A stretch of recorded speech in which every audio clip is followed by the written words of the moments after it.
ছিলাম এই মুহূর্তে জিএসটি সরলীকরণে শিলমোহর আর এবার থেকে 5 ও 18% জিএসটি এবং বহু জিনিসপত্রে নিত্য প্রয়োজনীয় জিনিসপত্র যেগুলো তার দাম কমেছে, যা 150রও বেশি নিত্য প্রয়োজনীয় জিনিসপত্রের দাম কমেছে। যেমন মানুষের প্রত্যেক দিনের প্রয়োজনে দুধ, পনির, রুটি এগুলোর ক্ষেত্রে কোনো রকম কোনো জিএসটি লাগবে না, জিএসটি শূন্য। কিন্তু এদিকে তামাকজাত দ্রব্য, বিলাসবহুল গাড়ি সেসবের ক্ষেত্রে 40% জিএসটি দিতে হবে। কিন্তু সাধারণের জন্য সুখবর, কারণ বীমা এবার আরো সুলভ। তার কারণ স্বাস্থ্য জীবন বীমার ক্ষেত্রে যদি আমরা নজর রাখি তাহলে সেখানে জিএসটি প্রত্যাহার করা হয়েছে, জিএসটি মকুব করা হয়েছে, আর জিএসটি লাগবে না স্বাস্থ্য ও জীবন বীমার ক্ষেত্রে। অন্যদিকে 33 জীবনদায়ী ওষুধ যেগুলোর ক্ষেত্রেও আর কোনোভাবেই জিএসটি দিতে হবে না, যার মধ্যে ক্যান্সারের 3টি ওষুধেও জিএসটি প্রত্যাহারের সিদ্ধান্ত নেওয়া হয়েছে কাউন্সিলের বৈঠক থেকে। কোন কোন জিনিসের দাম কমেছে, কোন কোন জিনিসের দাম বেড়েছে সেদিকে আমরা নজর রাখছিলাম প্রেস কনফারেন্সে।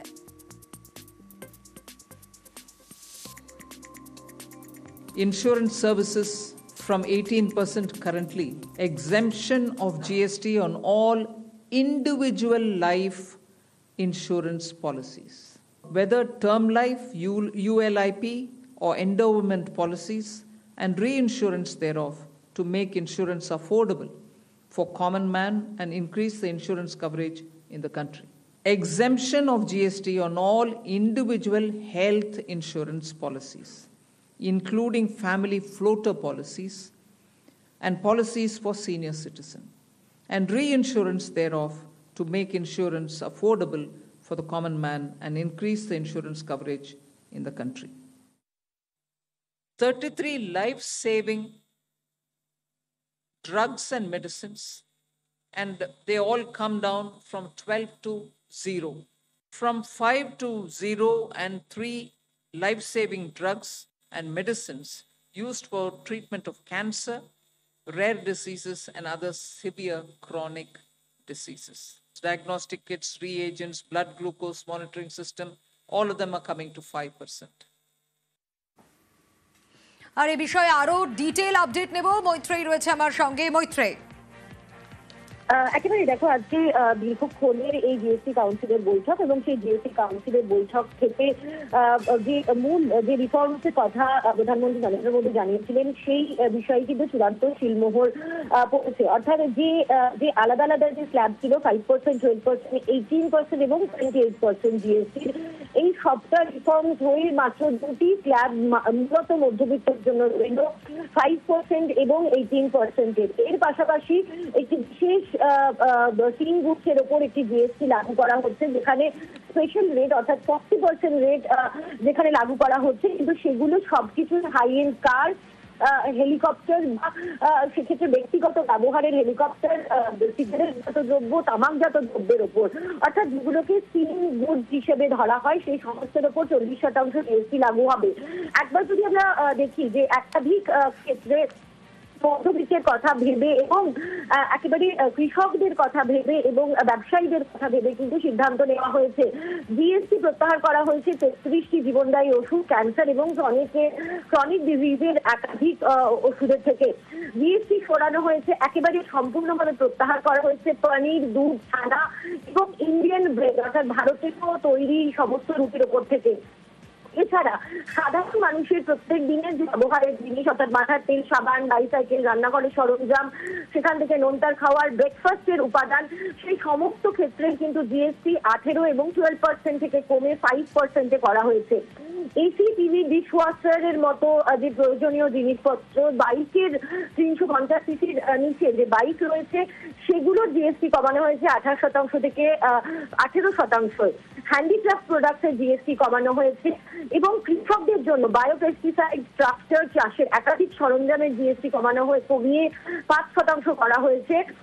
এমনকি ইনভার্টেড ডিউটি সেটাও কমানো হয়েছে ম্যানমেড ফাইবার এবং ইয়ার্নের ওপর থেকে এবং ফার্টিলাইজারের ওপর থেকে। জিএসটি কমানো হয়েছে সিমেন্টের ওপর থেকে 28% থেকে 18% করা হয়েছে। ছোট গাড়ি, বাস, ট্রাকের জিএসটি কমানো হয়েছে, সেটি 18% করা হয়েছে, যেগুলি 28% ছিল।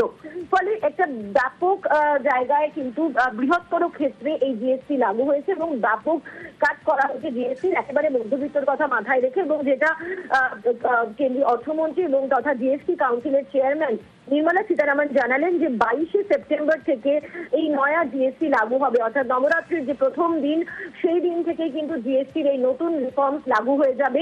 শুধুমাত্র পান মশলা, গুটখা এবং তামাকজাত যে দ্রব্য রয়েছে, বিড়ি, সিগারেট রয়েছে, সেগুলোর ওপর পুরনো জিএসটি লাগু থাকবে। অর্থাৎ যে 22% হারে, যে 28% হারে যে জিএসটি ছিল সেই জিএসটি এবং তার সঙ্গে সঙ্গে যে কম্পেনসেশন সেস রয়েছে সেটা পুরনো হারেই লাগু থাকবে যতক্ষণ না পর্যন্ত তাদের লোন এবং ইন্টারেস্ট পেমেন্ট শেষ হচ্ছে। অর্থাৎ তাদেরকে কিছুটা সাপোর্ট দেওয়া হয়েছে, তার কারণ এই প্রশ্নটা তোলা হয়েছিল যে বিড়ি ইন্ডাস্ট্রির মতো যে ছোট শিল্প রয়েছে সেখানে বড় ধাক্কা হতে পারে যদি সেখানে 40% জিএসটি লাগু হয়। সেই জায়গাগুলোতেও কিন্তু দেখা হয়েছে। তবে ওভারঅল মধ্যবিত্তের কথা ভেবে এবং মধ্যবিত্তের পকেট সাশ্রয়ের জন্য কিন্তু এই জিএসটিতে রিফর্মস করা হয়েছে, ব্যাপক রিফর্মস করা হয়েছে, এবং সব থেকে বড় যেটা সাধারণ মানুষের জন্য স্বস্তির জায়গা, স্বাস্থ্য এবং জীবন বীমা, যেগুলো ব্যক্তিগত স্বাস্থ্য এবং জীবন বীমা, সেখান থেকে 18% যে জিএসটি ছিল, যে জিএসটি প্রত্যাহারের জন্য মুখ্যমন্ত্রী মমতা বন্দ্যোপাধ্যায় থেকে শুরু করে তৃণমূলের একাধিক সাংসদ একাধিকবার দাবি তুলেছিলেন, সেই জিএসটি চূড়ান্ত ভাবে প্রত্যাহার করে নেওয়া হলো ফাইনালি, এবং সেই জিএসটি 18% থেকে 0% হলো জিএসটি। বেশ মৈত্রী, ইতিমধ্যে আমরা যোগাযোগ করতে পেরেছি অর্থনীতিবিদ শৈবাল বিশ্বাস রয়েছেন আমার সঙ্গে। নিউজ 18 বাংলায় আপনাকে স্বাগত জানাবো। স্টুডিও থেকে সোনিয়া রয়েছে, আপনার সঙ্গে কথা বলছি। জিএসটির এই সরলীকরণে শিলমোহর পড়লো এবং নতুন যে স্ল্যাব ঘোষণা হলো তাতে অর্থনীতিতে কি প্রভাব পড়বে এবং সাধারণ মানুষ কতটা উপকৃত হবে? অনেকগুলো স্ল্যাব ছিল, অনেক কমপ্লেক্স ছিল স্ট্রাকচারে, এবং সেটাকে একটু সিম্পলিফাই করা হলো 1 নম্বর। দ্বিতীয় নম্বর, আমার মনে হয় যেটা এর থেকে পরিণতি বেরোবে সেটা হচ্ছে কনজাম্পশন কিছু কিছু জায়গায় ডেফিনেটলি বাড়বে, এবং আমাদের কনজাম্পশন বাড়ানো দরকার ছিল, এবং যেগুলো আমাদের তৈরি পণ্যগুলো যাতে বিক্রি হয়, এবং সিজনটাও কনজাম্পশনের আসছে সামনে, অনেকগুলো পুজো, দিওয়ালি ইত্যাদি, ক্রিসমাস আসছে, সেহেতু কনজাম্পশন বাড়ার দরকার ছিল। তো ঠিক পদক্ষেপ এবং এই সরলীকরণের দরকার ছিল। সেক্ষেত্রে একটু আরো বিস্তারিত একটু দর্শকদের জন্য জানতে চাইবো যে আমাদের অর্থনীতিতে কতটা প্রভাব পড়বে, তার কারণ যে স্ল্যাবগুলো ছিল কমানো হয়েছে, স্বাস্থ্য বীমার ক্ষেত্রে যে একেবারে মকুব করা হলো, সাধারণ মানুষ তারা তো স্বাভাবিকভাবেই উপকৃত হবে, মধ্যবিত্তরা উপকৃত হবেন। একদম তাই। দেখুন কি হয়, যখন জিএসটিটা বেশি অ্যামাউন্টে থাকে তখন জিনিসপত্রের দাম যথেষ্ট বাড়ে, এবং কনজাম্পশনের জন্য মধ্যবিত্ত লোকেরা পিছিয়ে যায়, কারণ এতগুলো টাকা এক্সট্রা দিতে হচ্ছে। এটার জন্য যদি একটু কমিয়ে দেওয়া যায় তাহলে কনজাম্পশন কিন্তু বাড়বে, মানুষ বেশি করে ওই জিনিসগুলো কিনতে শুরু করবে। যেমন ধরুন গাড়ির পেছনে কমানো হয়েছে, যেমন ধরুন বিমাটা তো অনেক দিনের চাহিদা ছিল যে বিমাতে কমানো হোক, কারণ বিমা আজকাল রোজকার একটা দরকারি জিনিস হয়ে দাঁড়িয়েছে, প্রত্যেকের বিমার দরকার, এবং সেই বিমাগুলো করার জন্য যে জিএসটি লাগানো হতো সেগুলো তুলে দিতে পারলে আরো বেশি করে লোক এই মেডিক্লেম নেবে বা তাদের অ্যামাউন্ট গুলো বাড়াবে। তো আমার মনে হয় এই সরলীকরণের জন্য অ্যাকচুয়ালি একটা কনজাম্পশন বুস্ট তৈরি হবে আগামী কিছু মাসের মধ্যে। অনেক ধন্যবাদ জানাবো আপনাকে। জিএসটির সরলীকরণ এবং তাতে শিলমোহর পড়লো, এবং এই যে জিএসটির সরলীকরণ তাতে সাধারণ মানুষ যে উপকৃত হবে, মধ্যবিত্তরা যে উপকৃত হবে তা বলার অপেক্ষা রাখে না। তার কারণ মেডিক্লেম কম বেশি অনেকের রয়েছে, সেক্ষেত্রে বহুদিনের এই দাবি ছিল যে জিএসটি এত বেশি কেন, জিএসটি যদি কমানো যায় এবং সেক্ষেত্রে আর জিএসটি দিতে হবে না।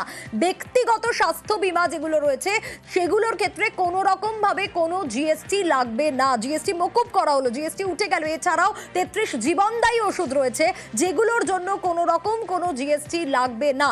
নিত্য প্রয়োজনীয় জিনিস, যেগুলো নিত্য প্রয়োজনীয় জিনিস যা মানুষের প্রত্যেক দিনের প্রয়োজন, সেই ক্ষেত্রেও কোনো রকম জিএসটি দিতে হবে না।